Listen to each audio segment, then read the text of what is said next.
భార్య తోసివేస్తే నదిలో పడిపోయి అతి కష్టం మీద ప్రాణాలు దక్కించుకుని బయటపడితే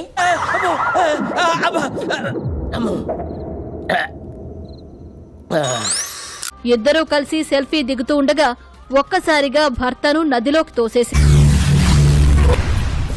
ఏమిటండి మీరు మాట్లాడేది? మైనర్ను వివాహం చేసుకున్నావంటూ పోలీసులు ఆ బాధితుడిపైనే కేసు పెట్టడం విశేషం. నన్ను నా భార్య నీటిలోకి తోసేసింది మొర్రో అన్న ఆ భర్త ఆర్ధనాదాలు పట్టించుకున్న వాడే లేడు. ఆ కేసు సంగతి తర్వాత చూద్దాం. ముందు ఈ కేసులో నువ్వు లోపలికి పద. మేఘాలయ హనీమూన్ మర్డర్ మరొక ముందే అలాంటి ఓ ఘటన ఢిల్లీలో జరిగింది. ఏంద్ర స్వామి, కడుపుకు మందాగేవాడన్నా అప్పటికప్పుడు వేరే తప్పు చేస్తాడా చెప్పు. భర్తకు కరెంట్ షాక్ ఇచ్చి చంపిన ఘటన ఆలస్యంగా వెలుగులోకి వచ్చింది. వద్దు, నేనున్నానుగా.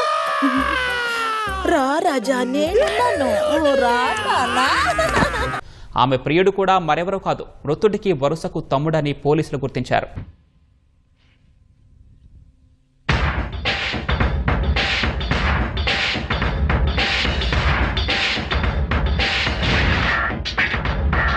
ఇన్స్టాలో చాటింగ్ వారిని పట్టించింది.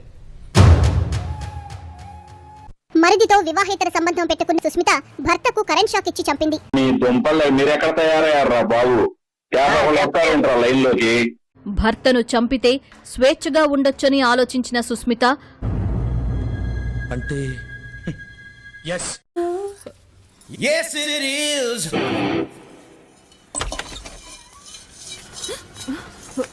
సాయంత్రం తొందరగా వచ్చేస్తాను, సినిమాకి వెళ్దాం.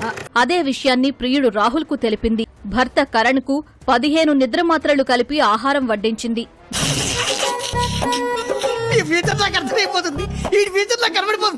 భర్త కరణ్ కు 15 నిద్ర మాత్రలు కలిపి ఆహారం వడ్డించింది.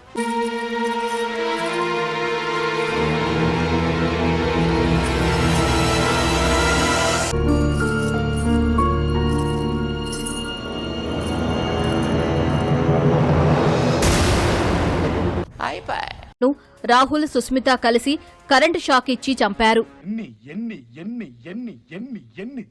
ఆ తర్వాత అయినా బుద్ధిగా కాపురం చేసుకోకుండా పాత స్నేహాన్ని కొనసాగించడమే కాక ఏకంగా ప్రియుణ్ణి ఇంటికి రప్పించింది. ఏమిటి బాబు, టీ కాఫీ ఏమైనా తీసుకుంటావా? టీ కాఫీతో సరిపెట్టేస్తారా? టిఫిన్ ఏం లేదా? వండి ఫుల్ మిల్స్ చేసి వెళ్దావు గాని. ఏకంగా ప్రియుడి సాయంతో భర్తనే హతమార్చింది. తనకు ఏమీ తెలియదన్నట్లు అందరి ముందు మహానటిలా నటించింది.